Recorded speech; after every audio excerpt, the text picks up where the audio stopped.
Punjab text book 2013 का ये question है जी। और इस तरह से कि हमारे पास कुछ नंबर्स गिवन है जिन्हें हमने स्टैंडर्ड फॉर्म में लिखना है। अगर हम इन नंबर्स को देखें तो ये नंबर्स जो हैं इस वक्त वो पावर ऑफ 10 की शेप में लिखे हुए हैं, यानी यहाँ पे ये मुकम्मल साइंटिफिक फॉर्म में नहीं है। ये नंबर अगर हम देखें तो साइंटिफिक फॉर्म के लिए इस नंबर को 10 से यानी 10 से कम होना चाहिए था, ठीक है, जबकि ये 10 से बहुत बड़ा नंबर है।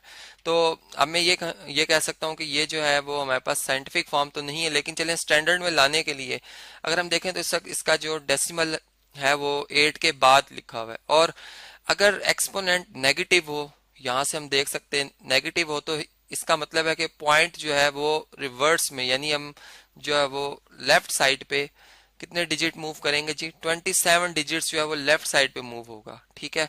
यानी यहाँ पर मैं यूं बात कह सकता हूँ कि अगर ये लिखा हो 1.2, ठीक है, या और 1 यानी 12 लिखा हो, तो अब इन दोनों में हम जानते हैं कि 12 एक बड़ा नंबर है जबकि 1.2 एक छोटा नंबर है।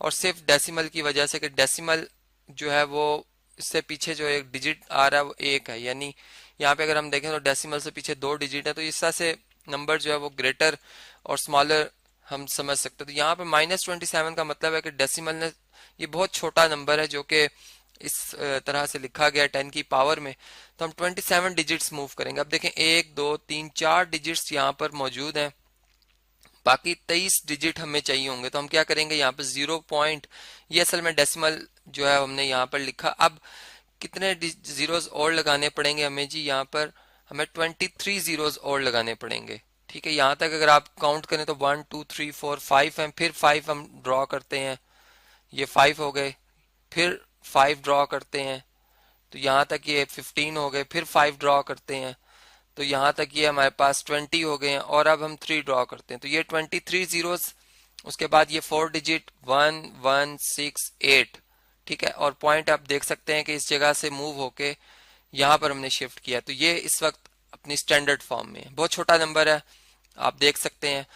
और इसी तरह से अगर हम इस नंबर को देखें तो ये भी बहुत स्मॉल नंबर है, और इसमें ये इस वक्त अपनी साइंटिफिक फॉर्म में अगर हम देखें तो ये मल्टीपल ऑफ 10 भी है, और ये जो पार्ट है इसका ये लेस देन 10 है और ग्रेटर देन जो है, और यानी ये 1 के इक्वल हो सकता है कम से कम, और उससे ज्यादा होना चाहिए। तो यहाँ पर हमने देखा कि ये 1.1 है जो कि 1 से ज्यादा है, ठीक है।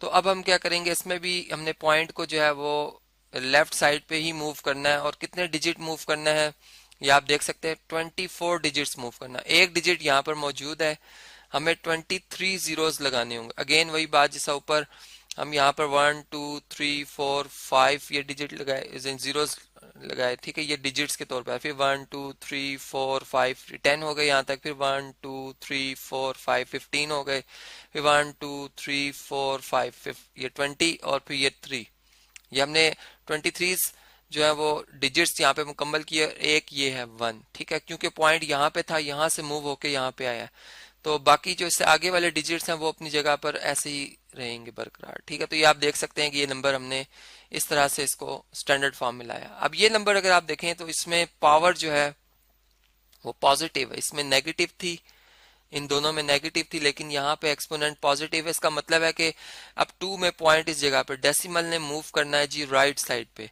और कितने डिजिट मूव करना है जी, जितनी एक्सपोनेंट है 10 डिजिट मूव करना है। तो अब हम क्या करेंगे जी, चूंकि 2 इसमें इसकी काउंटिंग में नहीं आएगा, ठीक है, चूंकि पॉइंट 2 से आगे ही और आगे ही जाना है हमने, तो हम क्या करेंगे, यहाँ पर 10 जीरोस लगाएंगे। ये देख सकते हैं आप जी, यहाँ तक 5 जीरोस, फिर 1 2 3 4 5 जीरोस, और इसके बाद यहाँ पे पॉइंट आ जाएगा। तो ये हमारा नंबर जो है अपनी स्टैंडर्ड फॉर्म में। अब ये पॉइंट आप लिखें या ना लिखें, यानी यहाँ पे मैथमेटिकली इसकी जरूरत नहीं है, लेकिन अगर सिग्निफिकेंट फिगर्स की बात करें, यानी वो लाजमी डिजिट जो कि हमारी मेजरमेंट के इम्पोर्टेंट यानी उसमें पार्ट है, उनका रोल है, तो फिर हमें यहाँ पर वो शो करने होते हैं। लेकिन यहाँ पर यहाँ तक आंसर हमारा बहुत बेहतर है। अगर हम चलें इससे नेक्स्ट चलते हैं, यहाँ पे अगर आप देखें तो ये हमारा नंबर जो है इस वक्त स्टैंडर्ड फॉर्म में है, और ये क्वांटिटीज देखें, यहाँ पर ऊपर मैंने कहा था नंबर है, जबकि यहाँ पे मैं कह रहा हूँ ये क्वांटिटी। क्यों मैंने ऐसी स्टेटमेंट की है, अगर आप इस पे समझें, देखें यहाँ पे कोई यूनिट मेंशन नहीं था, ठीक है, ये नंबर है, लेकिन क्वांटिटी में ये फर्क होता है कि इसके साथ इसका यूनिट भी मेंशन होता है। किलोमीटर का मतलब है कि ये जो भी क्वांटिटी है ये लेंथ को रिप्रेजेंट कर रही है, यानी ये मेजरमेंट जो है वो लेंथ को रिप्रेजेंट कर रही है। और फिर इसकी मैग्नीट्यूड भी साथ ही दर्ज है। अब हम इसको स्टैंडर्ड फॉर्म में अगर सॉरी इसको अगर साइंटिफिक फॉर्म में लाना चाहें तो इसमें देखें ये पॉइंट इस जगह पे डेसिमल, इसको हमने मूव करना होता है, यानी राइट साइड पे हम सॉरी लेफ्ट साइड पे हम मूव करेंगे ऐसे, लेकिन हमारा जो पहला डेसिमल नंबर होना चाहिए या हमारा वो नंबर डिजिट होना चाहिए जो कि डेसिमल से पहले हो, वो एक नॉन जीरो नंबर होना चाहिए। वो नेगेटिव भी हो सकता है, पॉजिटिव भी हो सकता है। तब आप अगर देखें तो 3 चूंकि एक नॉन जीरो नंबर है ये हमने, और यहाँ पे पॉइंट आएगा इसके बाद, और बाकी डिजिट्स बिल्कुल उसी तरतीब में आएंगे।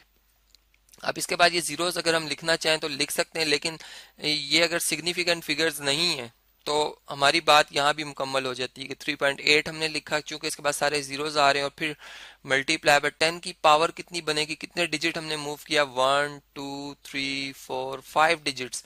अब देखें इसमें हमने 5 डिजिट जो है वो मूव यानी रिवर्स में हम चले हैं, ठीक है, पॉइंट को हमने रिवर्स में मूव किया है, तो इसमें हमारे पास जो 10 की पावर बनेगी वो पॉजिटिव बनेगी, ठीक है। यानी जब हम साइंटिफिक फॉर्म से देखें, जब मैं वापस जाना चाहूँ तो मुझे इस डायरेक्शन में स्टैंडर्ड फॉर्म में लाने के लिए करना होगा।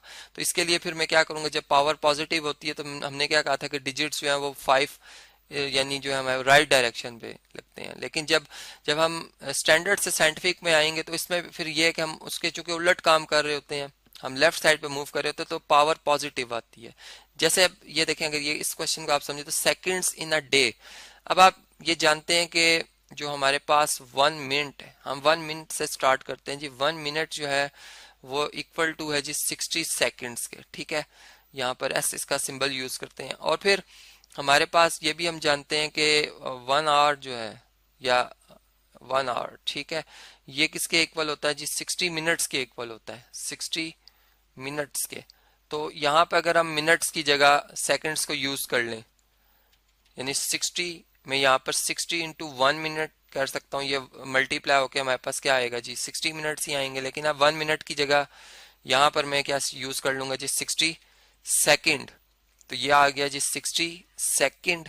अब 60 इंटू 60 कितना बनता है, इसको मैं 6 पॉइंट यानी 6 बल्कि यूं लिखते हैं जी 6 इंटू 10 पावर 1, तो ये साइंटिफिक फॉर्म बन गई। इसी तरह 6 इंटू 10 पावर 1, ये सेकंड्स में आ गए। अब देखें 6 से मल्टीप्लाई होगा 36 आएगा, और इंटू 10 की पावर क्या बनेगी, 1 प्लस 1, यानी बेसिस सेम हो, पावर ऐड हो जाती है, ये इतने आ गए हमारे पास। ये तो 1 आवर के इक्वल है। अब हमने एक 1 डे की बात की थी, तो 1 डे जो है वो कितने आवर्स के इक्वल होता है ये आप जानते हैं, 24 आवर्स के इक्वल होता है, ठीक है। और 1 आवर जो है वो कितने किसके इक्वल होता है जी, 36 इंटू 10 की पावर 2। इसका मतलब है कि इसको मैं 24 इंटू 1 आवर लिख सकता हूँ, ठीक है। और 1 आवर जो है वो किसके इक्वल है जी, ये इस वैल्यू के इक्वल है। यहाँ पर हम लिख देंगे 3.6 सॉरी 36, ये 36 है जी इंटू 10 पावर 2, और यहाँ पे क्या आ जाएगा जी, यूनिट सेकंड्स का। अब हमने इसको standard form sorry scientific form में भी लिखना है, तो इसके लिए हम ये करते हैं जी कि यहाँ पे ये 2.4 24 को हम लिख सकते हैं 2.4 इंटू 10 पावर 1, यानी इसमें भी मैंने इसी तरह से डिजिट जो है वो मूव किया एक, इसी तरह यहाँ पे पॉइंट था और इसको मैंने एक डिजिट पीछे रिवर्स मूव किया, तो ये भी 3.6 इंटू 10 पावर 1 आ जाएगी, और ये हमारे पास 10 पावर 2 आ रही है। अब देखिए 1 प्लस 1 2, और 2 प्लस 2 क्या आ जाएगी 4, यानी 2.4 मल्टीप्लाई बाय 3.6 और मल्टीप्लाई बाय 10 पावर 4, यहाँ भी सेकंड शो करेंगे हम। अब अगर हम 2.4 को 3.6 से मल्टीप्लाई करते हैं तो ये हमारा आंसर जो है तकरीबन, चलें इसे हम देखते हैं, इसे काउंट करते हैं जी क्या आंसर आता है जी। ये बनता है जी 8.64 इंटू 10 पावर 4 आ जाती है सेकंड्स। क्योंकि ये 10 से कम है इसलिए साइंटिफिक फॉर्म ही में ही है। ये नंबर जब हमने इन दो को मल्टीप्लाई किया तो 8.64 बना, और जो कि 10 से लेस है इसलिए हमने कहा साइंटिफिक फॉर्म में ही है। तो इस तरह से आपने देखा कि हमने कैसे जो है इन प्रॉब्लम्स को कन्वर्ट किया, यानी एक स्टैंडर्ड फॉर्म से साइंटिफिक फॉर्म में और साइंटिफिक फॉर्म से स्टैंडर्ड फॉर्म में इसे कन्वर्ट किया।